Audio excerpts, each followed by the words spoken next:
दोस्तों, क्या हुआ जब नासा के वैज्ञानिक सुग्रीव की गुफा में घुसे और वहां जो उन्हें हाथ लगा उसे देखकर सभी के पसीने छूट गए।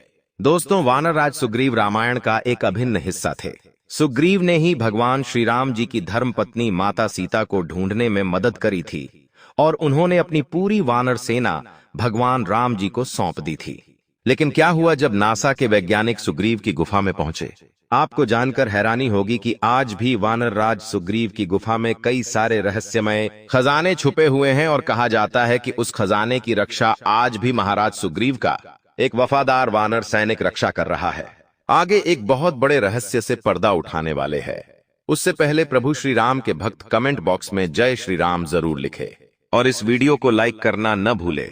दोस्तों, सुग्रीव की गुफा आज भी भारत में सुरक्षित है। सुग्रीव की गुफा हम्पी शहर में मौजूद है, जिसे रामायण काल में किष्किंधा नाम से जाना जाता था।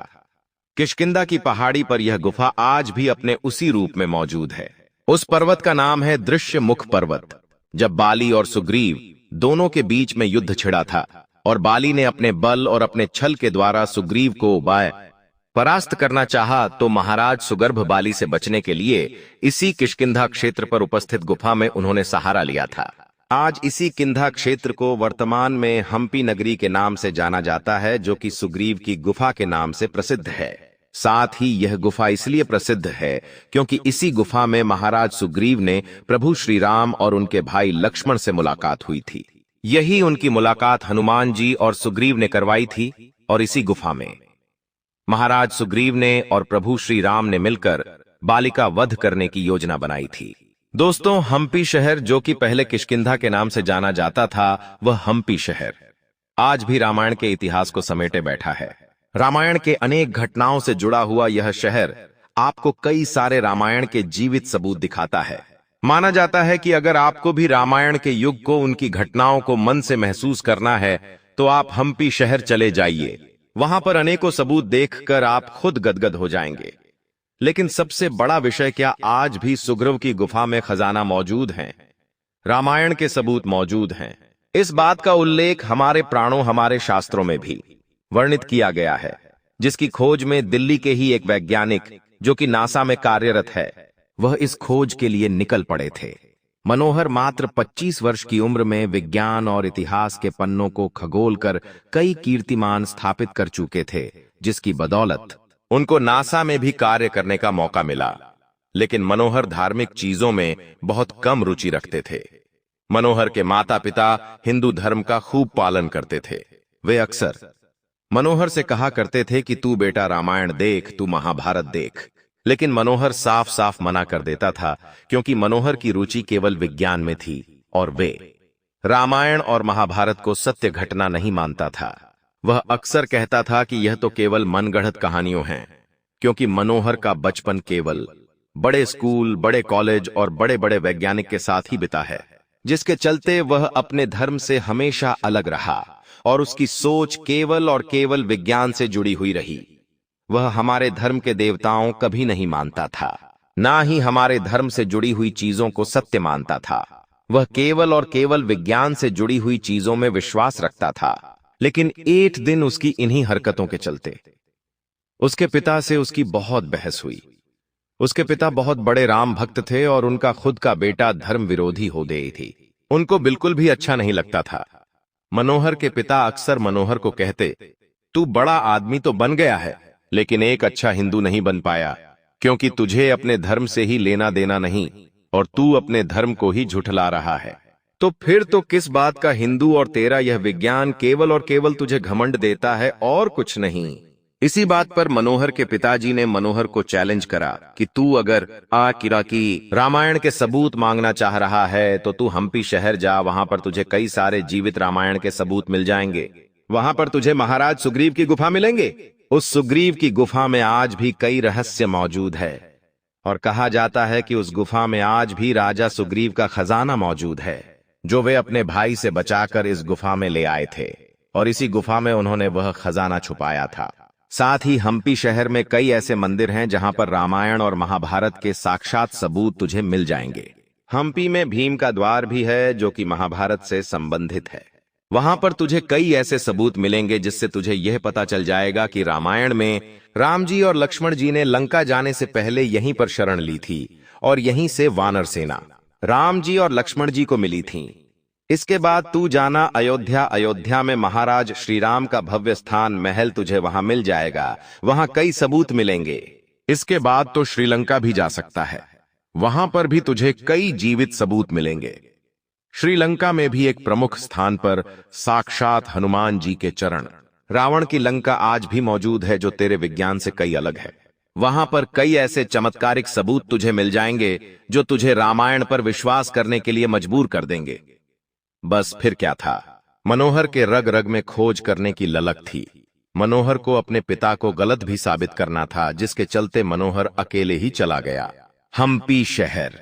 हम्पी शहर में जैसे ही मनोहर ने अपनी एंट्री ली, हम्पी शहर में कई ऐतिहासिक स्मारक वहां मौजूद थे जिसे देखकर उसका दिमाग चकरा गया, क्योंकि वह स्मारक कई हजारों सालों पहले के बने हुए थे। मनोहर एक वैज्ञानिक था जो देखकर ही समझ जाता था कि कौन सी चीज कितने सालों पुरानी हो सकती है, कौन सी चीज बनाने में क्या क्या इस्तेमाल किया जाता है। वहां पर उसे विजयनगर साम्राज्य दिखा, जिसको देखकर वह हैरान रह गया, क्योंकि वह साम्राज्य कई वर्षों पुराना था। लेकिन मनोहर को अगर सबसे ज्यादा उत्सुकता किसी चीज की थी तो वह थी सुग्रीव की गुफा। मनोहर हम्पी शहर को देखकर अब सुग्रीव की गुफा की तलाश में आगे बढ़ रहा था। कई जगह पर पूछने के बाद उसे पता चला कि सुग्रीव की गुफा किष्किंधा की पहाड़ियों पर आज भी मौजूद है। किष्किंधा के राजा प्रभुराम जी के मित्र थे रावण द्वार। जी हां, रावण द्वारा सीता हरण के बाद प्रभु राम जी उनकी तलाश के लिए ऋषि मुक्त पर्वत पर सुग्रीव से मिले थे।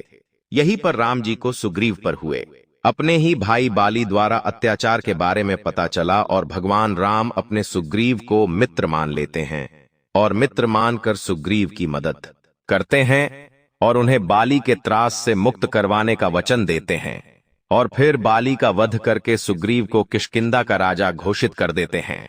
जब मनोहर सुग्रीव की गुफा की तलाश में किष्किंधा की पहाड़ियों पर खोजते खोजते और पूछते पूछते आगे बढ़ रहे थे, तभी उनको उस पहाड़ी पर अजीब सा प्रतीत हो रहा था, मानो जैसे वह किसी अलौकिक जगह का विचरण कर रहे हों।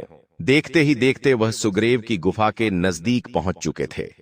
सुग्रीव की गुफा आज भी आम लोगों को देखने के लिए मौजूद है और खुली हुई है, लेकिन उस गुफा के थोड़ी सी अंदर ही एक गेट लगा हुआ है। वह लोहे का गेट ताले कई सालों से बंद कर रखा है, जिसके अंदर आम लोगों को जाने की अनुमति बिल्कुल भी नहीं है। सुग्रीव की गुफा में मनोहर जैसे ही नंदरे घुसते हैं इधर है से वैसे ही उन्हें कई सारी चीजें दिखाई पड़ती है। मनोहर समझ चुका था कि यह गुफा कई हजारों साल पुरानी दिखाई दे रही है। कई सारे ऐसे सबूत उसे मिल रहे थे जिससे वह झुठला नहीं पा रहा था और रामायण पर विश्वास करने के लिए वह मजबूर हो रहा था। लेकिन मनोहर के मन में केवल वह उसके पिता द्वारा खजाने की बात मन में चल रही थी। लेकिन उस गुफा के अंदर जाना बहुत ही कठिन था, क्योंकि उसके द्वार पर ही लोहे का गेट था। दिन के समय में वहां पर सुरक्षा के लिए कुछ लोग भी उपस्थित थे और कुछ लोगों की वहां पर भीड़ भी थी, जिसके चलते मनोहर अंदर जाने का कोई रास्ता नहीं ढूंढ पा रहा था। इसलिए मनोहर ने मन ही मन एक प्लान बनाया और जैसे जैसे वहां पर सूरज ढल रहा था वैसे वैसे भीड़ कम होना शुरू हो रही थी। इसके बाद मनोहर एक निश्चित स्थान पर जाकर छुप गया और जैसे ही शाम हुई वहां का सुरक्षाकर्मी भी चला गया। इसके बाद मनोहर अपने बैग से टॉर्च निकालकर आगे बढ़ रहा था और जैसे तैसे उसने उस गेट का ताला खोल लिया, क्योंकि मनोहर बहुत एक्सपर्ट था और वह उस ताले के अंदर घुस गया। जैसे जैसे वह गुफा में आगे बढ़ रहा था वहां पर सकरापन बढ़ता जा रहा था। रात्रि का समय था, पूरे इलाके में अंधाधुंध हो रहा था। रात्रि के इस समय में वहां पर कोई इंसान मौजूद नहीं था, लेकिन मनोहर केवल और केवल अपने लक्ष्य को पाना चाहता था और वह देखना चाहता था कि इस गुफा के अंत में आखिर उसे क्या मिलेगा। क्या उसके पिता द्वारा बताया हुआ राज सच होगा या नहीं? वह अपने पिता को गलत साबित करना चाहता था। जैसे जैसे वह उस रात्रि के अंधेरे में वह उस गुफा में पतली सी सकरी जगह में आगे बढ़े जा रहा था, उसके मन में डर था। लेकिन उसके मन में आगे क्या होगा? क्या उसके पिता ने बताया वैसा ही खजाना उसे मिलेगा या कुछ और मुसीबत उसे गले लगा लेगी? उसके डर के चलते वह धीरे धीरे आगे बढ़ा जा रहा था धीरे धीरे। उसे घुटन भी महसूस हो रही थी, उसकी सांसें भी बहुत तेज हो रही थीं। प्रॉपर ऑक्सीजन भी नहीं मिल पा रहा था। लेकिन इतने में जैसे ही उसे एक बड़ा सा खड्डा जैसा दिखाई दिया ही वह उस आगे और बढ़ा, वह तुरंत नीचे की ओर फिसल गया। जैसे ही उसने अपनी टॉर्च सही करी, उसने देखा कि उसके सामने एक बहुत बड़ा प्राचीन किले जैसा प्रतीत हो रहा हॉल था। उस जगह कई सारे पत्थर की कुर्सियों जैसे मौजूद थे, मानो ऐसा लग रहा हो जैसे कोई राजमहल हो जो कि बहुत पुराना है। वहां पर पत्थर की कई सारी शिलाकृतियां मौजूद थीं। जैसे जैसे मनोहर इधर उधर अपनी टॉर्च कर रहा था, उसे कई सारे रामायण के चिन्ह दिखाई दे रहे थे। वहां पर कई वानरों की शिलालेख मौजूद थे। जैसे ही वह आगे बढ़ा, उसके सामने एक ऐसा नजारा था जिसे देखकर वह हैरान रह गया, जो उसके पिता ने बताया था। ठीक उसी तरह वहां पर कई सारे सोने के आभूषण मौजूद थे। कई सारी सोने की चीजें वहां पर पड़ी हुई थीं, लेकिन इतने में ही उसके सामने एक चमत्कारिक बंदर आ गया। वह बंदर मनोहर को आगे बढ़ने से रोक रहा था, मानव जैसे। वह बंदर उस खजाने की रखवाली कर रहा हो। मनोहर समझ चुका था कि यह बंदर वही बंदर है जो सालों से इस खजाने की रखवाली करता आ रहा है। वह बंदर कोई आम बंदर की वजह से दिखाई नहीं दे रहा था, बल्कि अलग ही दिव्य स्वरूप था उस बंदर का। मनोहर ने तुरंत अपने घुटनों पर बैठना शुरू किया, और जैसे ही वह अपने घुटने पर बैठा, तुरंत उसने उस बंदर को नतमस्तक होकर प्रणाम किया और अपने दोनों कान पकड़कर माफी मांगी। मनोहर जान चुका था कि यही राजा राम जी और उनके मित्र सुग्रीव की धरोहर है। इसके बाद मनोहर ने थोड़ा सा टॉर्च से इधर उधर देखना चाहा। उसने आसपास कई ऐसे चिन्हों, कई ऐसे शिलालेखों को देखा जो रामायण के समय के दिखाई दे रहे थे। अब वह समझ चुका था कि रामायण साक्षात सत्य है। इसे कोई भी झुठला नहीं सकता, क्योंकि इसके सबूत अनंत काल तक जीवित रहेंगे। इसके बाद मनोहर वापस से उस बंदर को प्रणाम करके उस पतली सी सुरंग के सहारे सहारे बाहर निकल आया। उसने वापस वह ताला लगाया और वह बाहर की ओर चला गया। अब मनोहर एक वैज्ञानिक तो था, लेकिन वह अपने धर्म से भी लगाव करने लगा था। मनोहर जैसे ही अपने पिता के पास पहुंचा, उसने सबसे पहले अपने पिता से माफी मांगी और कहा कि आप सत्य थे और मैं गलत था, मुझे माफ कर दीजिए। मुझे वह सारे सबूत मिले जो रामायण पर विश्वास करने के लिए काफी थे। तो दोस्तों, आपको यह घटना क्या सत्य लग रही है, कमेंट में जरूर बताएगा। क्या महामनोहर द्वारा बताई गई यह घटना आपको सत्य लगती है या नहीं, बताएगा जरूर। दोस्तों, आज भी हमारे देश और इस धरती पर रामायण के कई जीवित सबूत मौजूद हैं जो रामायण को जीवित बताते हैं। दोस्तों, अगर यह घटना आपको पसंद आई तो वीडियो को लाइक जरूर करिएगा और हमारे चैनल को सब्सक्राइब जरूर करिएगा और कमेंट बॉक्स में जय श्री राम जरूर लिखिएगा।